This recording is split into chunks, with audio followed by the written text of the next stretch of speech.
Selamat siang, pemirsa Budiman. Saat ini kami sedang berada di Toya Devasya, Desa Toya Bungka, Kecamatan Kintamani, Kabupaten Bangli, Bali. Kami sedang berada bersama dengan Bapak Dr. Iketut Marjane.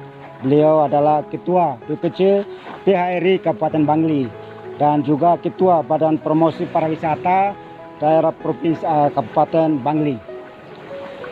Saat ini kami ingin mengajak beliau untuk berbincang-bincang seputar new normal yang dicanangkan oleh pemerintah pusat untuk memperbaiki kondisi ekonomi setelah COVID-19.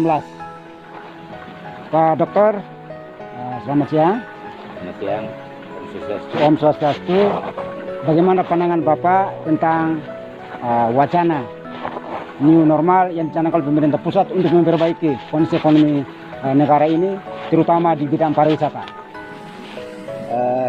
Sebagaimana kita ketahui bahwa Presiden kita, Presiden Jokowi, sangat sering sekali menyampaikan bahwa kiranya aktivitas masyarakat, kegiatan ekonomi, kegiatan pariwisata hendaknya berlangsung dengan baik.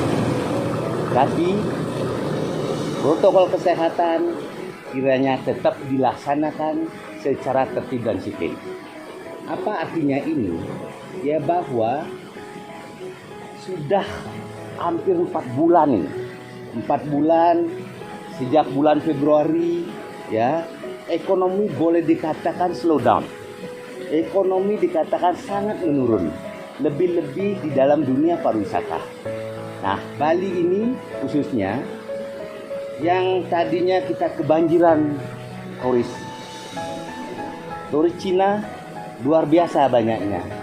Tapi mulai bulan Februari, tatkala dikatakan sudah kita harus melakukan hati-hati dengan adanya paparan daripada COVID-19 ini, langsung drop.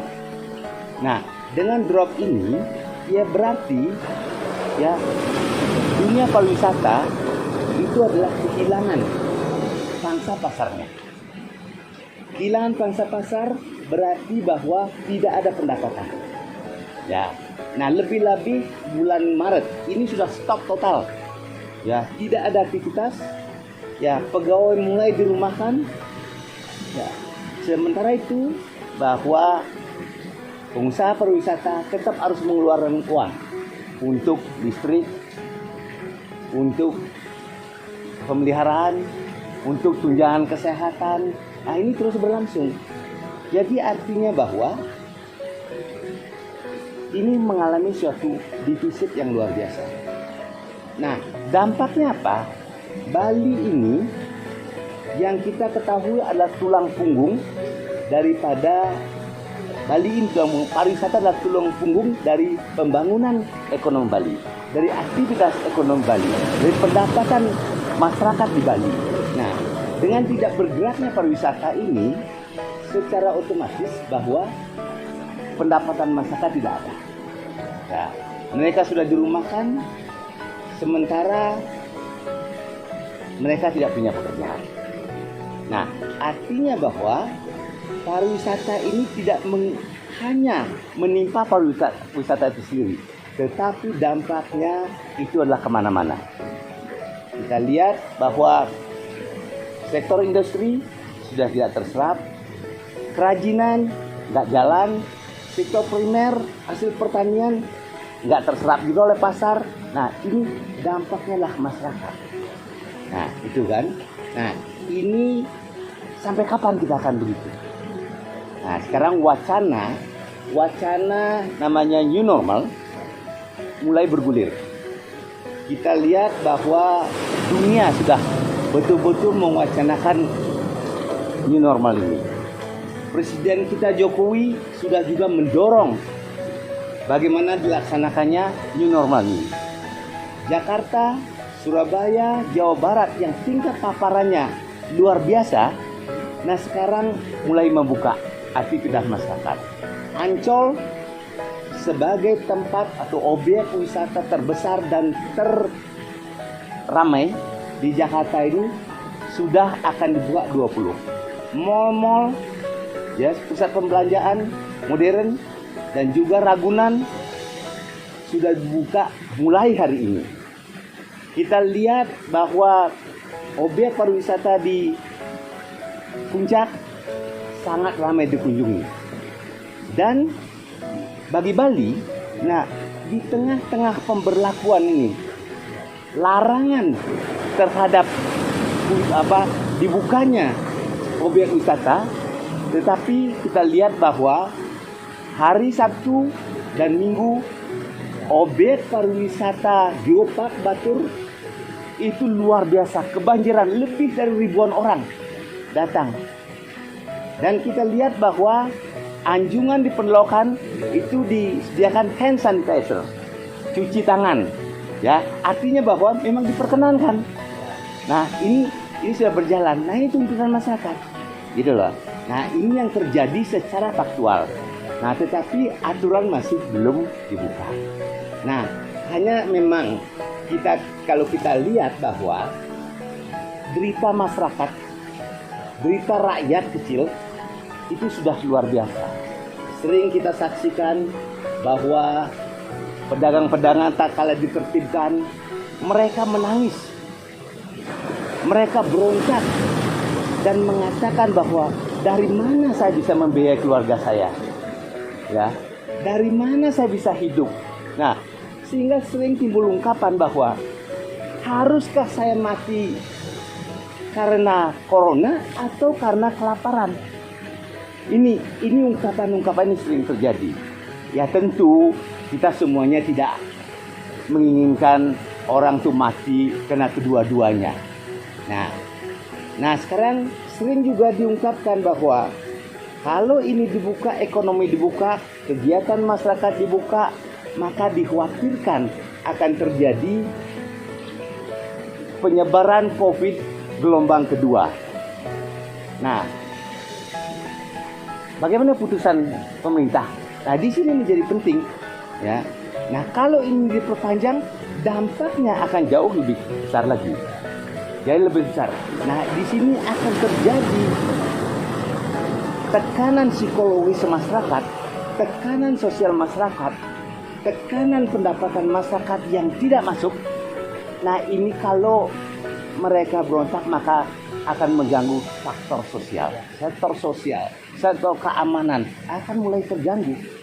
Nah, lebih kalau ini ada mempolitisasi. Nah, ini kekhawatiran yang kita lakukan, ya. Kan dilakukan pemerintah untuk saat ini. Sementara Jakarta yang tadinya lockdown dia bisa buka, kenapa Bali belum? Nah, kita lihat ya bahwa pertumbuhan ekonomi Bali, ya, berdasarkan data Bank Indonesia yang juga di-state oleh Bapak Wakil Gubernur, ya, pada waktu webinar tanggal 9 Juni yang mengatakan kira-kira bahwa pertumbuhan ekonomi Bali minus 1,14%. Kira-kira 1.200 orang, ya, kehilangan pekerjaan. Ya kan gitu kan? Nah, apa kita mau biarkan? Nah, oleh karena itulah imbauan, dorongan, ya, Bapak Presiden kita untuk kita memberikan, ya, kebebasan atau relaksasi kegiatan masyarakat mulai dibuka. Namun bahwa protokol kesehatan tetap dijalankan dengan tertib dan disiplin. Nah, bagaimana ini? Nah, ini tentu sering kita keluhkan bahwa penanganan penyebaran COVID ini dari pusat sampai ke daerah kok kelihatannya belum terkoordinasi. Perlengkapan daripada alat-alat medis belum secara baik. Kelengkapan daripada rumah sakit rujukan belum juga dikirimkan ini. Nah, ini yang harus diperbaiki oleh pemerintah. Jadi, kalau toh ini dibuka, kiranya di tempat-tempat yang strategis seperti pelabuhan, seperti airport, nah disinilah jaga. Disinilah dilakukan tes yang baik, yang ketat, dan sediakan perlengkapan medis yang memadai di rumah sakit. Sediakan perlengkapan medis yang baik di airport, di pelabuhan. Nah, kalau ada sebagai kasus. Dan ini kan sudah jelas. Yang menjadi tekanan sekarang bagaimana protokol kesehatan bisa dilakukan dengan tertib dan disiplin. Harapan kalangan pariwisata? Kalangan pariwisata tentu saya selaku Ketua PHRI, selaku Ketua Badan Promosi Pariwisata Daerah Bangli, yang sangat mengharapkan sekali berikan kesempatan kepada masyarakat untuk beraktivitas, berikan pada dunia usaha untuk melakukan usahanya. Ya, kalau tidak bagaimana? Utang tambah banyak, ya, pendapatan tidak ada. Nah sekarang ada satu problematika bagi kalangan pengusaha pariwisata, ya.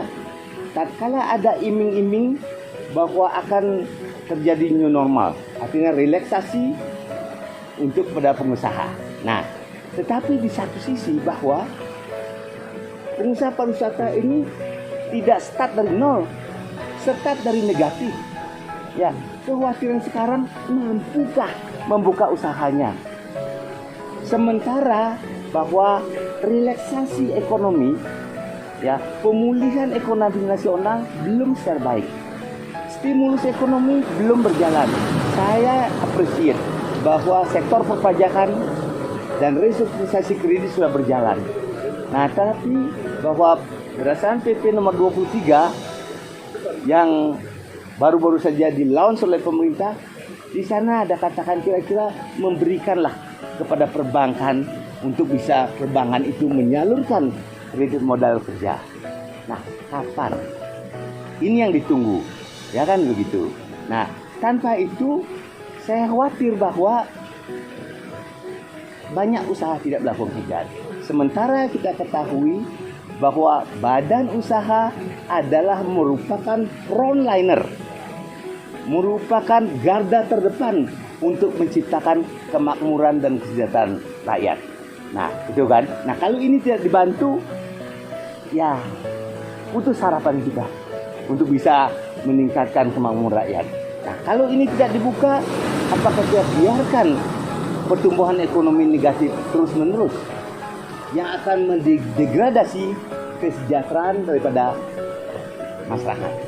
Nah, yang terakhir dokter, ya, sebagai Ketua PHRI Kabupaten Bangli dan sebagai masyarakat Bali, apa pesan dan himbauan dokter kepada pemerintah maupun kalangan pariwisata menyambut new normal yang akan diberlakukan?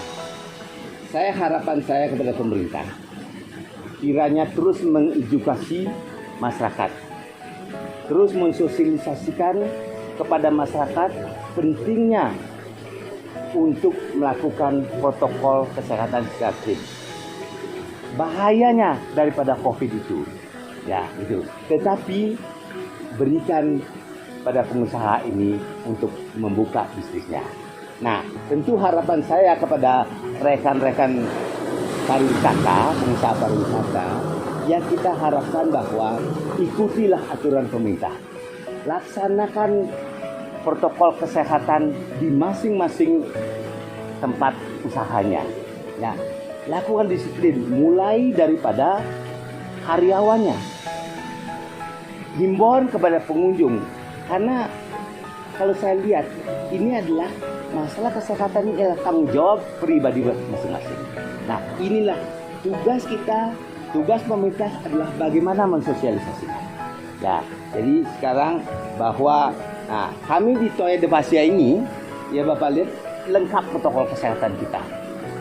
Baik kepada para pengunjung maupun kepada karyawan kita sini. Kita wajib melindungi karyawan, kita wajib melindungi pengusaha, dan kita betul-betul bagaimana kita menekankan, mensosialisasikan kepada karyawan itu patuh. Nah, ini saya di sini sebagai GM, ya, selalu menekankan bahwa karyawan pun tiap hari datang harus diukur temperaturnya, dicatat, dibuat ini. Ya, jadi para frontliner kita di waiter waitress selalu memakai kaos tangan dan tutup muka, face shield, ya kan? Itu selalu. Nah, kita wajibkan kepada semuanya karyawan dan pengunjung pakai masker. Nah, ini kami sudah mempunyai masker yang kita berikan 1.000 kepada pengunjung pertama, masker Toya di Basia dengan judulnya Toya di Basia ini ya. Jadi ini yang kami lakukan selaku pengusaha. Inilah merupakan tanggung jawab kami sebagai pengusaha untuk bisa melindungi karyawan, melindungi pengunjung dari satu kesehatan.